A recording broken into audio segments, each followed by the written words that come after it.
second piece is called the Matsu Box. The Matsu Box for me represents gift giving because it's a small box that you could put something inside there. You could put like Kiss candy in there, or you could put something in there, guys, like if you're ready to make a formal announcement, you could put a ring in there or some earrings or anything like that. It's relatively easy. It's two pieces of paper coming together. So this origami fold here, or project that I'm going to do, it's actually called a Matsu Box. If you Google that, it's M-A-T-S-U.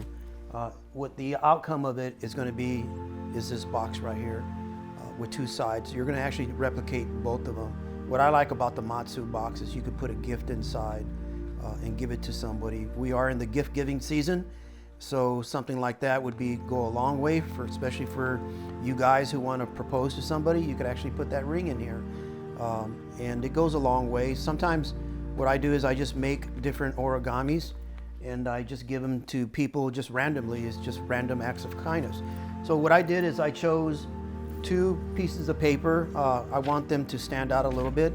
These are 6x6 floral origami paper. I buy mine on Amazon. I know Michael's and Hobby Lobby has them, but I like going through Amazon because I get it like the next day.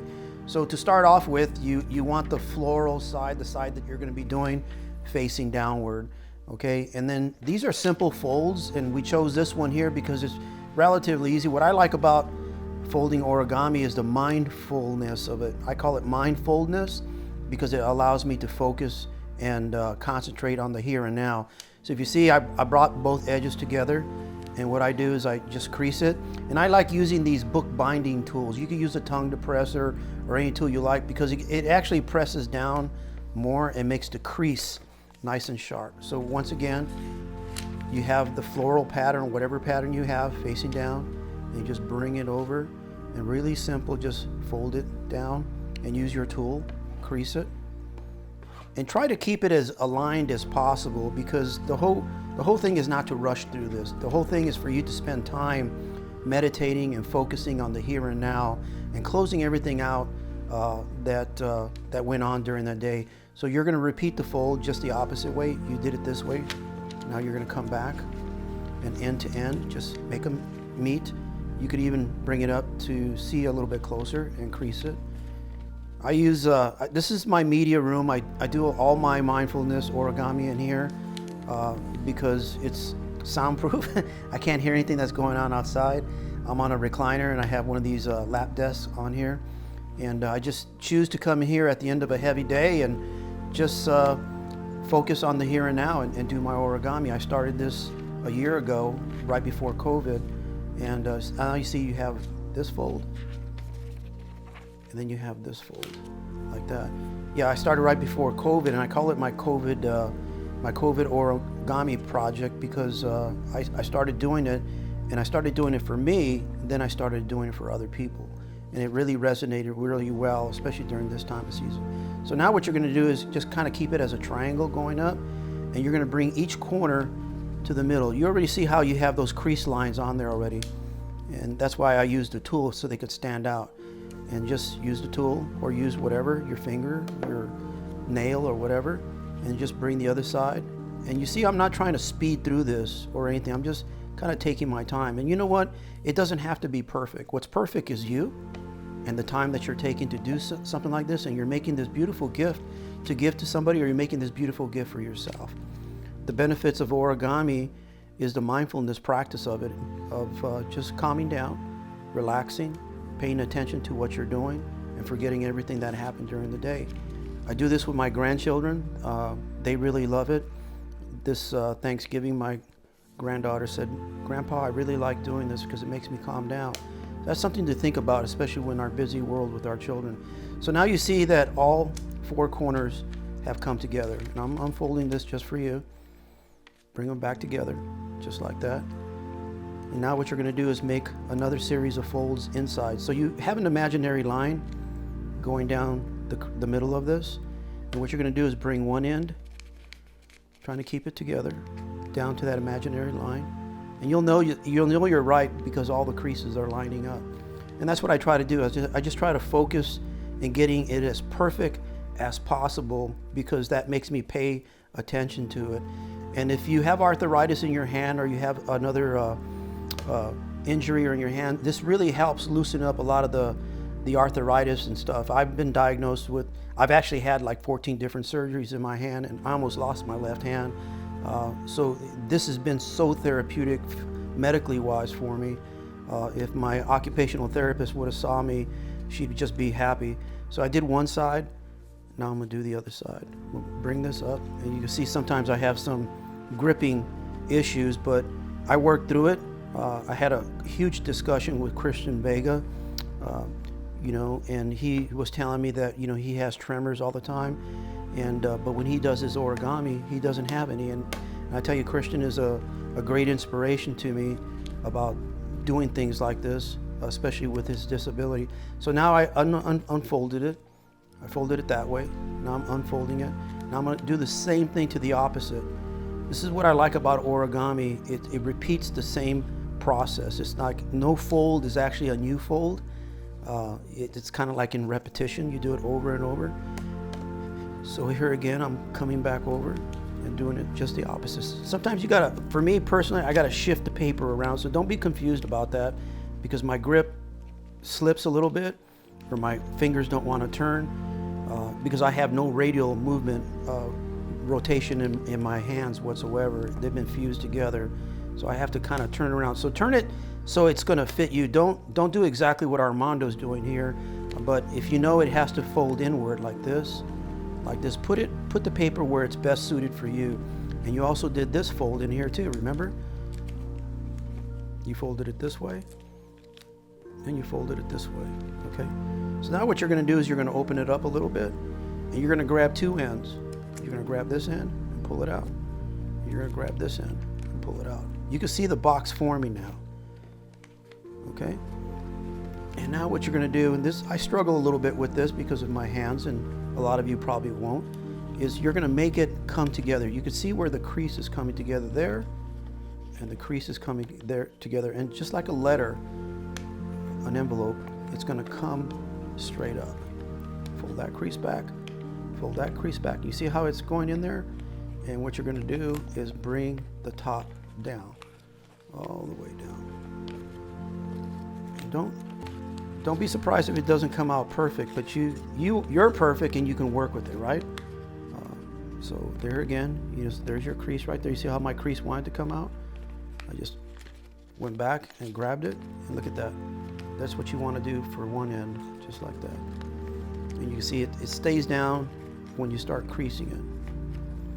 And here again, to the opposite side, kind of bring it together. You can see these pieces here coming together like that. And then you can see the crease inside, and then now fold this piece down, just like that. And then you could dress it up, go around and dress your creases up. And now that it's down, there's one side of your box. Now what you want to do is just do the same thing we did here for this side of the box, okay? And here again, we're just going to go over the whole thing again. We're going to bring the ends together. And you may hear music in the background, and that's my wife playing Christmas music while she's decorating. I got my 12-pound Shih Tzu down here at my feet trying to get on my lap. So these things are tranquil for me. It's kind of the everyday things that happen, busy traffic, busy day, stressful day, and you come home and you have to find that relaxation.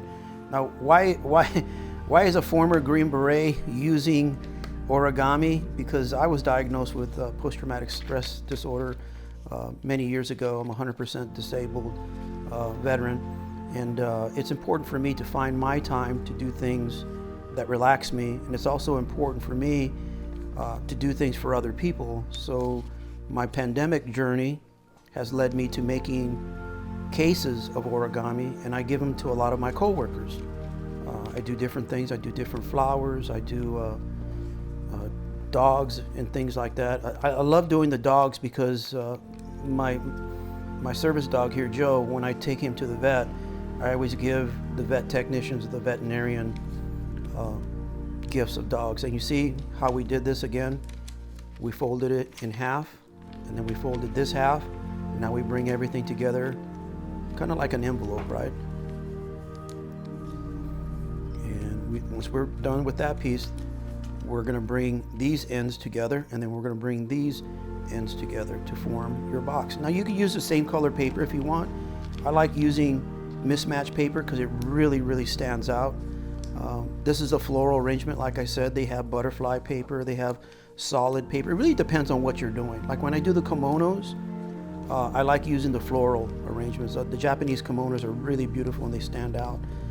The friendship cranes, the same thing. When I do dogs and cats and things like that, I like using solid colors. And you see, I try to use my tool as much as possible. Here again, I'm going to unfold these and fold the next pieces back together. This is pretty simple. It's pretty, if you tried in a regular evening to make as many as you can, you probably, with interruptions and things like that, you probably hammer about 3 or 4, maybe even 5. Don't make it an assembly line. Don't make this a job.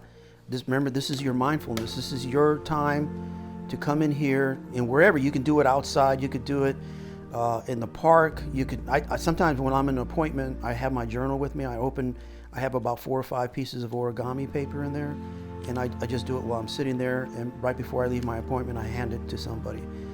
What it does for that individual is sometimes it's just overwhelming. You don't know what's going on through another person's life, and when they tell you something like, "Oh my gosh, you made my day," that form of altruism really affects me personally because I took the time out of doing something that was therapeutic for me and gave it a gift to somebody else. So here again, we did both ends like this. And we're gonna do the same thing to the opposite ends, just like that. And try not to fold your paper inside. You see, one happy box there. Use your tool or your finger, make nice creases. Open it up. And what you're gonna do is open one side, open the other side, bring this side up, and you see the box forming right then and there. My Shih Tzu is still trying to get on my lap. He knows that this is his chair. So now I'm bringing this folding over. And a lot of you can watch these on YouTube. There's a lot of different videos out there, different boxes.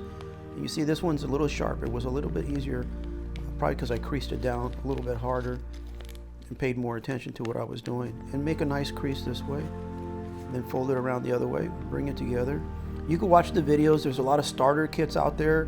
It's a very basic origami starter kit. Comes with a video, a book, and like 50 sheets of paper for like about $20. The paper's not very expensive. I think if you did everything, you'd probably spend like less than $30 on a nice gift for yourself or a gift to somebody else. And it's always great to do things like that. So here we go. We have 2 origami boxes. Now I'll tell you, one of these is bigger than the other, and you really don't know until you try to put them together. But the key to it is to twist it, is to kind of twist it to come together.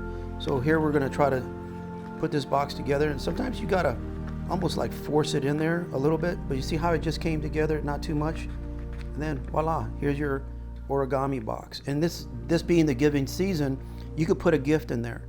You could put a small anything in there, and really I fold these origami flowers, and what I like doing is putting the flower in the box. And when you give the box to somebody, don't forget to tell them that there's a flower in there, or don't tell them. And when they go home and open the box, they see that there's a gift inside there. So this is a Matsu box, 2 pieces of 6x6 paper with a nice gift inside.